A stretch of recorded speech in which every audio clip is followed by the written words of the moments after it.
ជំរាបសួរពុកម៉ែបងប្អូនទាំងគ្នាថ្ងៃនេះដែរខ្ញុំមក review ម៉ូតូ PG1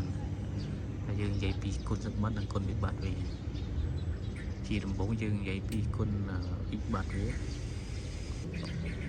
គុណវិបត្តិវាទី1គឺច្រវាក់ញ៉ុងវាគឺវាងាយនឹងជាសារវាមានកម្រាស់ស្ដើងចឹងពេលដែលយើងជិះទៅវាជាធ្វើឲ្យយើងចំណាយពេលចូលជាងដើម្បីរត់ច្រវាក់វាជាញឹកញាប់ម៉ែបតោខ្ញុំរត់សឹងមកទឹក2ដងឬ3ទឹកពេលយើងជិះទៅវាវាជួនខ្លះជិះទៅវាអាចនឹងធ្លាក់ច្រវាក់ព្រោះថាវាជាខ្លាំងពេកពីបទពិសោធន៍ខ្ញុំជិះដូចធ្លាក់3ដងហើយប៉ុន្តែពេលធ្លាក់ទៅវាងាយស្រួលដាក់ទៀតច្រើនវាធ្លាក់នៅមួយញ៉ុំខាងក្រោយអញ្ចឹងវាយើងដាក់ទៅងាយស្រួលទេប៉ុន្តែក៏វាមិនមើលទៅវាអត់សមវាអត់តំណងគុណវិបត្តិទី2ដូចជាបងប្អូនយើងនៅក្នុងបណ្ដាញសង្គមអីហ្នឹងគាត់ថាជីកទៅវាងាយឆាប់ធ្លាយហើយទៅជ្រាយ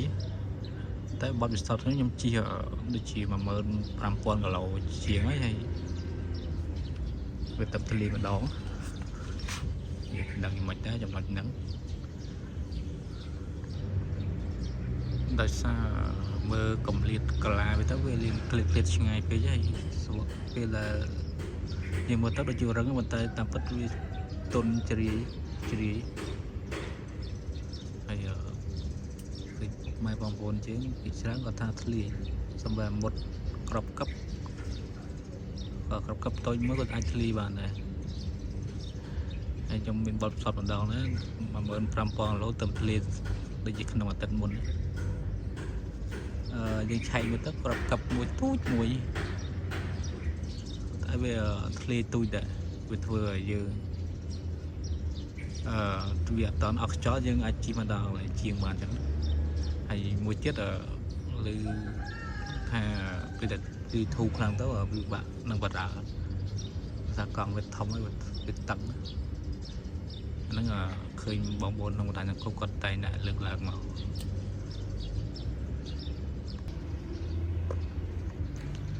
ហើយមួយទៀតនៅក្នុងស្រុកយើងវាមិនតន់លាក់ទលំទលាយទេ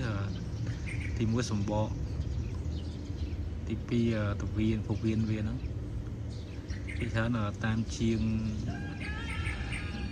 តូចលំបំគាត់អត់តន់មានសម្រាប់ PG1 ហ្នឹងទេមានភិកតិចមែនតើយើងចុះទៅខេត្តចូលជាងមកហ្នឹងគាត់អត់តន់មានលើណាពវអីពវៀនអីទេអញ្ចឹងយើងវាធ្វើយើងមានផលវិបាកបន្តិចដែរប៉ុន្តែឥ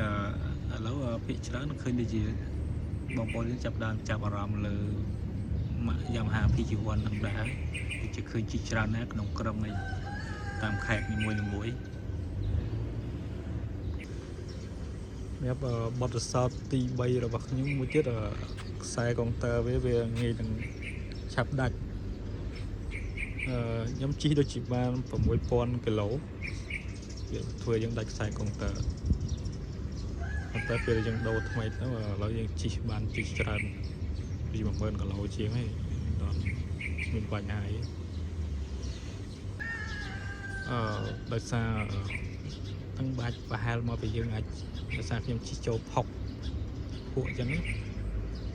ស្រាប់តែខ្ញុំឡើងខ្ញុំចូលខេត្តជិះចូលតាមស្រែតាមអីចូលផុកចូលអញ្ចឹងពេលឡើងមកពេញវិញ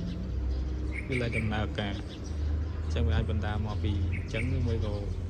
មិនដែរយ៉ាងហ្នឹងចំណុចហ្នឹងតែខ្ញុំធ្លាប់ជួបហើយចំណុចទី4ហ្នឹងឬបងប្អូនយើងគាត់ថាកន្លែងដាក់លេខគេហៅកៃលេខអាហ្នឹងគាត់ថាកៃលេខស៊ីនវាហ្នឹងពិបាកនឹងជាន់ឆ្លងបញ្ចូលលេខគេថាជាន់ងាយចូលអញ្ចឹងណាប៉ុន្តែសម្រាប់ខ្ញុំនៅប្រើរបស់វាស៊ីនណែល ដូចជាខ្ញុំមិនតន់ជួបចំណុចហ្នឹងខ្ញុំជន់តន់ដូចចូលធម្មតា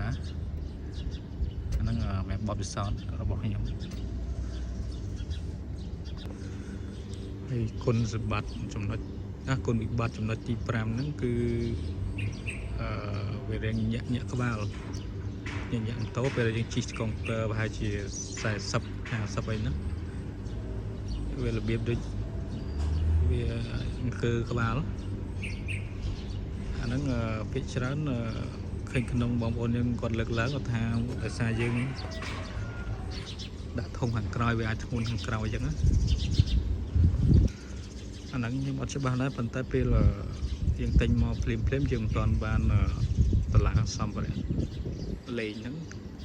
យើងជិះទៅដូចជាអត់អីទេទៅជិះទៅវានឹងល្អស្មូតប៉ុន្តែពេលដែលខ្ញុំដាក់ធុងខាងក្រោយនេះហើយដូចជាយើងដាក់ធ្ងន់ដាក់របស់ដូចជាកុងយូទ័រអីហ្នឹងវាយើងជិះក្នុងល្បឿនចន្លោះ40 50 60អីហ្នឹងវាធ្វើឲ្យវាញាក់ក្បាលអាហ្នឹងយកប្រឡែងដៃមួយដូចយើងជិះកាន់ដៃពីរអត់ដល់វាអត់អីទេជិះតែ smooth ធម្មតាទេនេះបទពិសោធន៍ខ្ញុំជួបប៉ុន្តែឥឡូវហ្នឹងដូចមានក្រុមជាងយើងគាត់ថាអាចធ្វើបានអញ្ចឹងណាគាត់មានកន្លែងដូរកនេះថាអាចដូរឡើងធ្វើទៅវាបាត់ញាក់បាត់អីអញ្ចឹងណាតែខ្ញុំមិនទាន់បានទៅផ្ទាល់ដែរចំណុចហ្នឹងវាមានបងប្អូនដឹង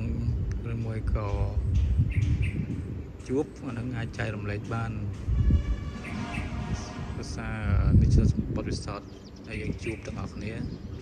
ម៉ូតូនេះថ្មីសម្រាប់នៅស្រុកយើងអញ្ចឹងណាអញ្ចឹងអ្វីដែលយើងជួបយើងចែករំលែកគ្នាទៅចំណុចមួយទៀតអាហ្នឹងយើងមិនដឹងជាគុណសម្បត្តិគុណវិបត្តិវាដោយសារយើងជិះទៅវារៀងឆាប់ក្តៅអញ្ចឹងអាហ្នឹងឃើញបងយើងគាត់ថាអាចមកយើងពីយើងប្រើប្រេងម៉ាស៊ីនឬមួយមិនទេប៉ុន្តែចំណុចហ្នឹងឃើញយើងជិះទៅឆាប់ក្តៅមែនប៉ុន្តែដូចវាមានបញ្ហាទេជិះទៅវានៅ smooth ធម្មតាដូចអត់មានតន់ឃើញចំណុចណាដែលវាប៉ះពាល់ដល់គ្រឿងម៉ាស៊ីនអញ្ចឹងក៏កម្ដៅវាតែនៅឡើងហើយសម្រាប់កម្លាំងវាបានតែ 115cc ទេសម្រាប់បងណាដែលចង់ជិះលក្ខណៈឈៀលមើលទស្សនភាពទេអីហ្នឹងអាចមើលបានមើលបងណាដែលចង់ជិះលឿនអីចឹងអាហ្នឹងវាអត់ត្រូវចិត្តឥឡូវដល់វគ្គខ្ញុំនិយាយពីគុណសម្បត្តិវាវិញសម្រាប់គុណសម្បត្តិវាទី1យើងជិះទៅវាស៊ីសាំងតិចដូចជា100 គីឡូដូចជាអស់ 1.7.8 1.7 លីត្រទេឃើញស្ពេចគាត់ដាក់នៅលើម៉ូតូហ្នឹងអាហ្នឹងយើងអាចជួយសំចៃយើងបានដែរទី2គុណសម្បត្តិវារូបរាងវាមើលទៅវា classic វាចាប់អារម្មណ៍តាក់អារម្មណ៍តាក់ទាញពេលយើងជិះទៅលក្ខណៈប្លែកភ្នែកមើលទៅវាលយរូបរាងវាទី3ចំណុចដែលធំបំផុតបងប្អូនយើងដែលចូលចិត្តលេងម៉ូតូអញ្ចឹងម៉ូតូនេះយើងទិញមកត្រូវឯងបងប្អូនដែលអត់សូវស្ដាយលុយយើងអាចលេងគ្រឿងវាគឺលេងបានច្រើនទី1ខ្ញុំលេងធុងខាងក្រោយមួយកាងខាងក្រោយហ្នឹងហើយកំបាំងដៃគម្របម៉ាស៊ីន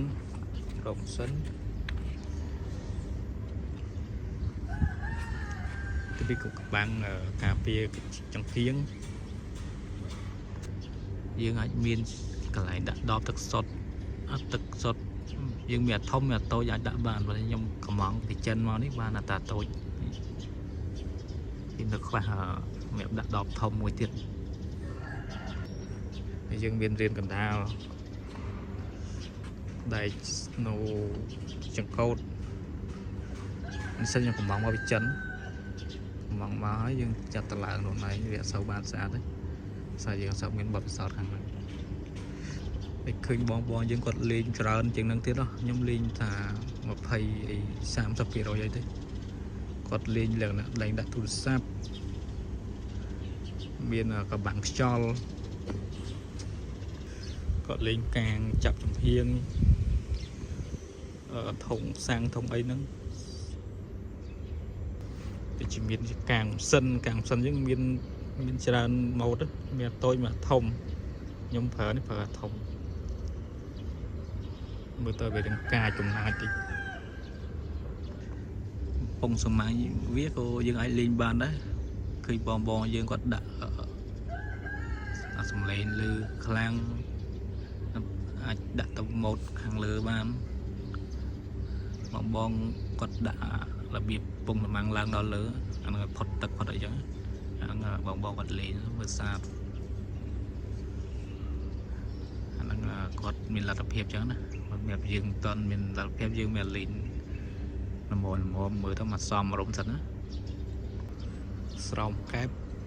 kép ở dương linh bán nó dương anh đặt po mau gặp bán po ấy gặp bán nó sẽ trong lòng mình hồi chặt dương cái cá plak đồ po ấy dương nghĩ sưu là sao biết là chúng ta chạy dương bắt ứng bên tịch tuổi gì dương ai đồ po cái này dương thôi chúng nó có po ná giờ đồ đồ po năng mình nghĩ sưu mẹp non con biết bong lên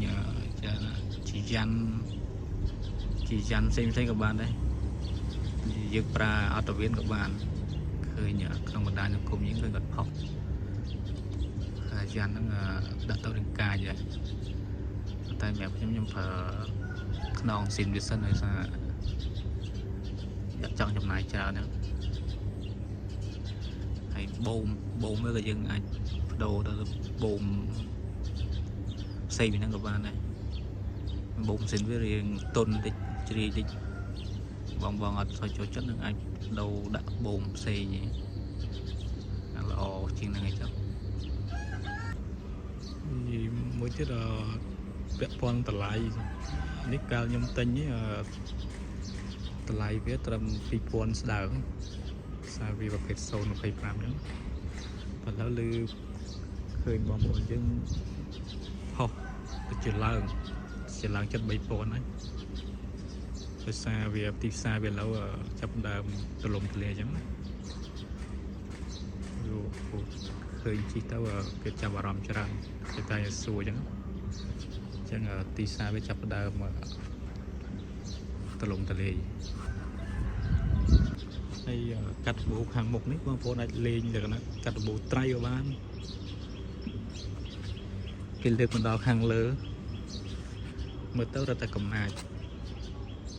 giờ tao này là về nè là cho chân lấy kêu cứ đánh rất trâu hàng chết sàm mày ra hậu cho nó năng bom phun này sẽ bộ lôi chán cứ trâu bây giờ mẹ bom sót những chi lâu ngày để chi thật smooth về miền Pành Hải chi tao sưu nhằm ban lang bộ cô chỉ một ngày cho pram rồi cái lối để ăn miền Pành Hải đấy năng bật sót để nhằm club chuột chẳng rồi chạy một lệ hay vào bom miền bắp sỏi sen chết anh chạy một cái ban bây giờ đăng ký chấm nóiคนสมบัติเวียนคนบัตรเวียนแทมที่แบบไอ้บองน่ะมีหนุ่มน้องจังเต็งมาโตมาพี่จีวันจำ5 จีวันนั่งได้ไอ้ก็กัดพิจารณาไอ้ยังเต็งเนี่ยมาโตนั่นต่อยังสลันได้สลันยังสลันมันเต็งได้เต้าเจ้าจัดตำเรากายังหมดตัวมาโตนี่ยังtên là nàyยังchiều mưa tới sập hiệp bởi nó mấy đấy năng cái trang ban lướt là năng dừng tên thao sao trâu để sao về còn làm với bà mà rồi đọc làm xe chẳng phải mẹ việc chỉ chỗ prey chỗ ấy đang cắt học cắt ấy nó về trâu mà lại phải cho chặt chẳng cứ ok mờ mẹ năng bàn anh ấy vào prep thêm một city về mình chặn city mà anh đã là xa rụt liền về mới tới classic này còn lái về học này chứ học này chả này chân bong là mình non chân tình mà tô mà dòng 2 chi won đấy mưa video này đó mưa tới là trong lịch na là dương